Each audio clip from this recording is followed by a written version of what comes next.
Flash and the Soldier the Game Spitter, Slim 400. I know this ain't you all over social media, all over YouTube and the gram. They caught you lacking like that. So many mistakes was made. Come on, Slim, you know better than that. You ain't no rookie out here. So why did you make it so easy for your ops, for your attackers? You made it real easy for them. Why would you pull in a driveway, especially in a Challenger? Like what I'm in right now, a Challenger. You in a Challenger, you can pull in a driveway when you know with a Challenger, it's so hard to see behind you. It's so hard to even back up with the Challenger. Without the backup camera and all that stuff, yeah, the Challengers ain't the easiest cars to back up, to look behind you and all that stuff. So why would you pull up in the driveway, a driveway like that, where somebody can creep down on you, when you know you got different habits that cause different distractions? You know you got your cell phone. Social media alone, a cell phone alone, it's enough distraction. Let alone when you got to roll up a blunt, you talking on the phone, you got to get your gun right. A lot of different situations. You dozed off. A lot of different situations. You ain't paying attention. You in la-la land because you thinking. You could be paying attention but be in la-la land and you just be staring, thinking about something. And bam, before you know it, it's somebody like this saying, where you from? And then with the pride that you got, you will hop out the car trying to check him or straighten yourself or look him dead in his eye or even attack him. And he just let off, knowing he ain't a rookie, knowing he ain't scary. That's why he came by himself, one deep, solo thugging. And he just gave you the business. Come on, Slim. You couldn't go out like that. This got to be a wrong video. This can't be the Slim 400 video. It's just in the same area. It just looked like it. It can't be this because nah, man, you from Piru Street. They know better than that. They ain't brought up like that. They ain't taught like that.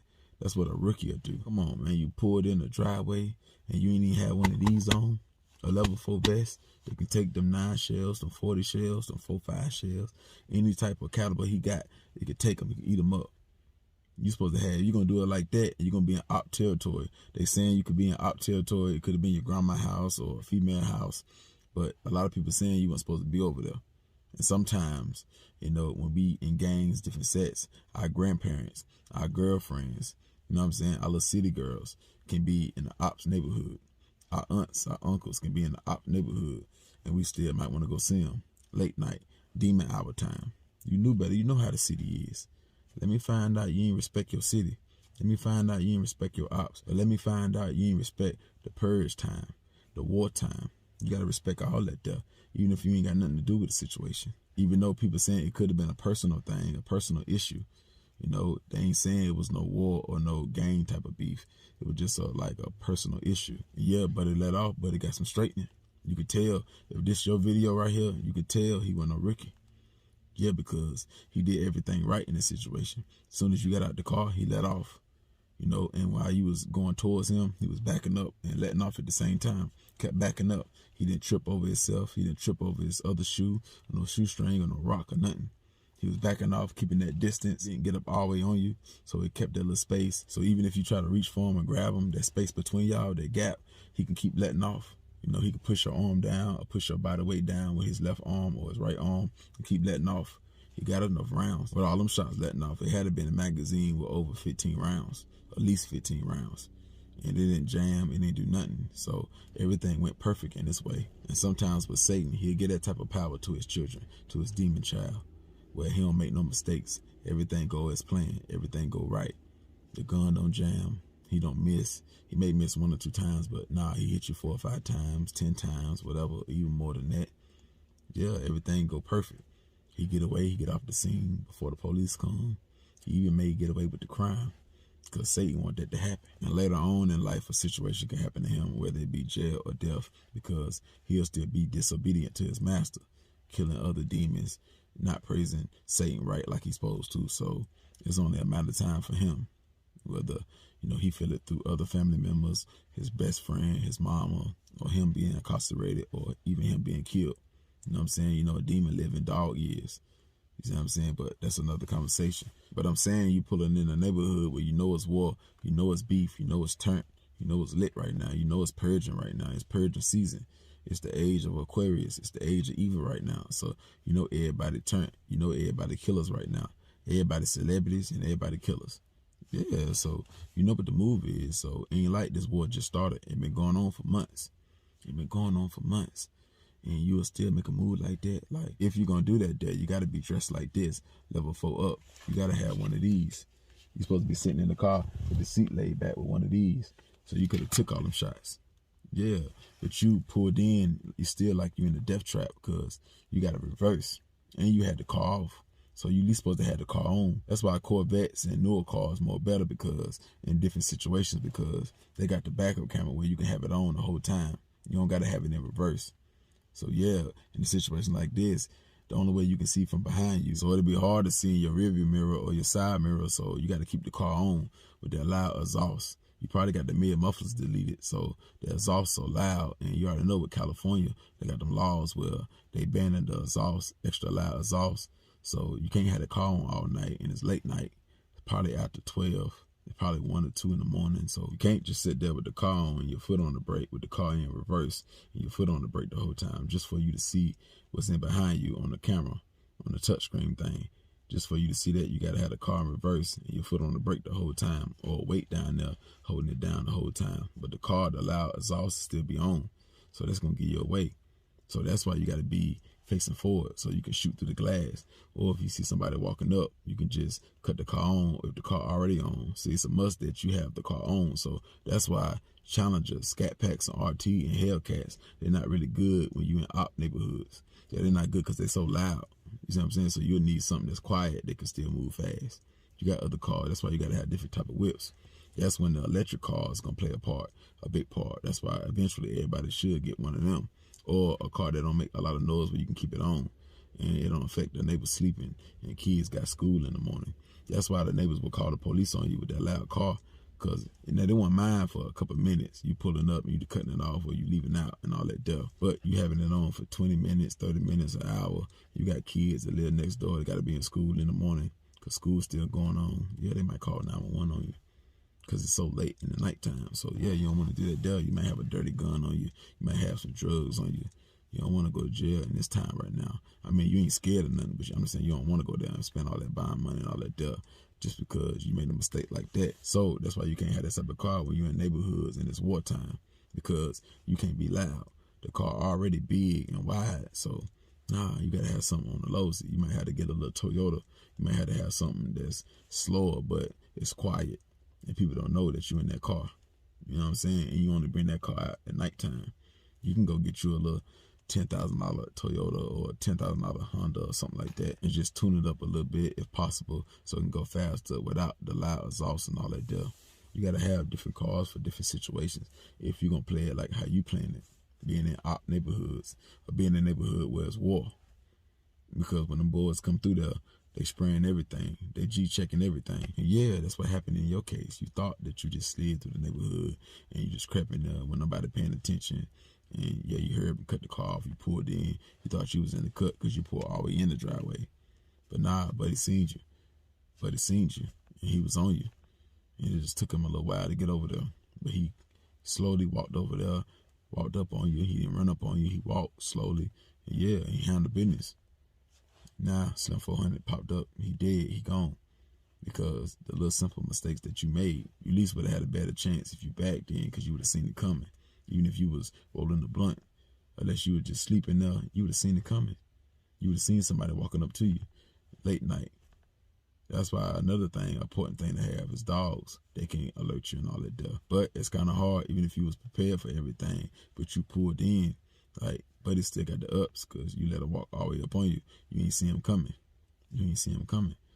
You waited till he got all the way up to the car, and he said what he said with his gun already out. Then you jumped out the car. It looked like from that video, you jumped out of the car. That's when he started firing. He probably was going to shoot anyway. He just wanted to, say something to you.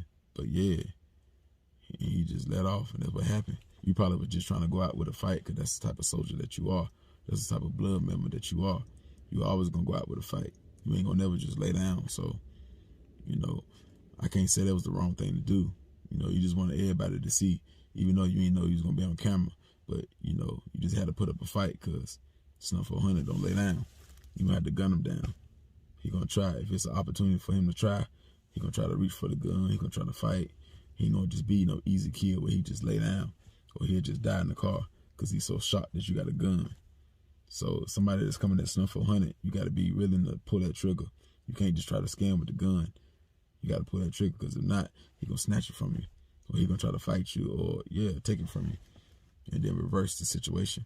Because I can't really say he had a gun, because by him getting out the car and all that there and walking towards him, unless the gun was in the seat or under the seat or something like that, he ain't have it. They ain't said nothing about him having it. Ain't nobody said nothing about him having one. He probably ain't want to have one because the police so hot. It's wartime, so the police pulling over everything, especially in the Challenger with that loud exhaust. So he ain't want to risk 5 years. He probably been sliding in and out that neighborhood a couple times and ain't nothing happened. He that type of guy. He the type of guy to get shot, and then the next day, the next week, he'll come back to the same neighborhood where he got shot at. That's the type of guy he is.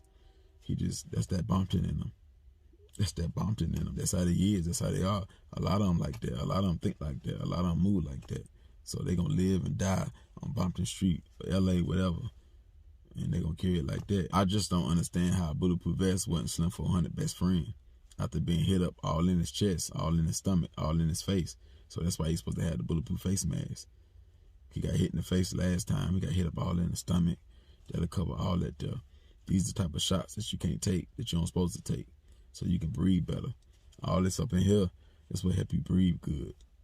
You know what I'm saying? So you can't afford to get hit in here when you ain't 100% healed from the last situation. You still got staples all in you. You still got a lot of damage in your system. You ain't 100%, so it can't afford another 4 or 5 shells, especially when the ambulance ain't right around the corner. And you already know when the police come, they see that it's gang business, it's going to take even longer because you're not a regular American citizen. So once they see it's a crime scene with violence, gang violence, it's going to take even longer.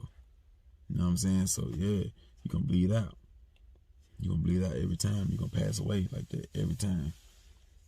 Because anytime you're a gangster, the ambulance take that much longer to get there. The police going to take that much longer, because they see it's like a gang violent crime scene, so they looking for guns, they looking for all this different type of stuff before the ambulance get there. They want to see if you had a gun on you, a stolen gun on you, so when you wake up in the hospital, you be handcuffed to the bed, and they can ask you 1,000 questions, and you can't go nowhere. You know what I'm saying? So there's a lot of different pros and cons that play an effect when you're a gangbanger. After you get hit up, you don't get the same type of treatment as a regular person. You know what I'm saying? They ain't gonna rush. They'll make the call, but for some reason, when you're a gang member, when you're in the streets, the ambulance take that much longer. It take that much longer. The police take that much longer to get there. You're already in a violent neighborhood, so they're not really gonna rush. They already know what it is. They already know what it is. Once they get the assault with a deadly weapon type of call, yeah, they ain't rushing over there. They coming, but they ain't just, rushing like they do in a good neighborhood. You know what I'm saying? They ain't gonna waste no time over there, even though a lot of them pass away too, but it just be different. You just gotta be there to see it. Anytime when you're an important person like Slim 400, you can't go on no solo missions. You gotta keep a shooter in the car with you. And you can't drive. You gotta be in the passenger seat. So when a solo shooter walk up on you, he gotta make a decision. To either take you out or take the driver out, which will buy you time to draw your weapon. It'll buy you time to draw your weapon so you can let off. You can give him a gunfight. And in that situation, if you would have gave him a gunfight, it would have been hard for him to take cover because the open space, it was so much open space. So that's another set of eyes you got in the car with you that can be on point. They can listen for sounds. Anytime like that, you need to have the windows down so you can hear sounds. You don't need to have the music playing. You don't need to have the windows all the way up. You need to be listening for sounds when you're in op territories or when you're in a war zone so you can hear footsteps. You can hear people talking. You can hear different sounds that don't sound like an animal, so it can keep you looking around. You can't be looking in your phone. You can't be just talking to no female. You really don't even supposed to be sitting in the car late night. That's the real key thing. You don't supposed to be sitting in the car that long. As soon as you pull in, you're supposed to get out. As soon as you pull in, you're supposed to get out. Ain't no sitting in the driveway when it's wartime. When you're in the active neighborhood and it's wartime. Ain't no sitting in the driveway, not even for 2 minutes. As soon as you pull up, cut the car off, you get out the car. As soon as you get in the car, you pull off. Ain't no sitting and roll up a blunt. Nah, you do that in the house. You get everything you need together in the house. You put everything in your book bag. Get your book bag. If you want to drink some liquor or some lean, you pour that up in the house. Then you come outside with everything. Not do everything while you sitting in the car and letting the car warm up. Nah, you can't do that there. You can't even sit in the car and let the car warm up. You can't do that there. As soon as you get in the car, you got to pull off. Unless you're going to cut the car on and then go back in the house. with the push button start. Just risk somebody taking it and stealing it. You're supposed to know these type of things. I know you know these type of things. Unless you was just tired and that would cause you to lack or make the move that you made and you ain't care no more. Being tired, that's when you don't care no more. That's when you start cussing everybody out and everything. You just don't care no more. Yeah, that's being tired. So you start lacking. You start doing things that you know can get you killed. Some days you'll make it. Then that one day, situations like this will happen. You know what I'm saying? But that's my take on this conversation right here, man. Y'all hit the like button. Y'all hit the comment section. Y'all hit the notification bell, man. Go.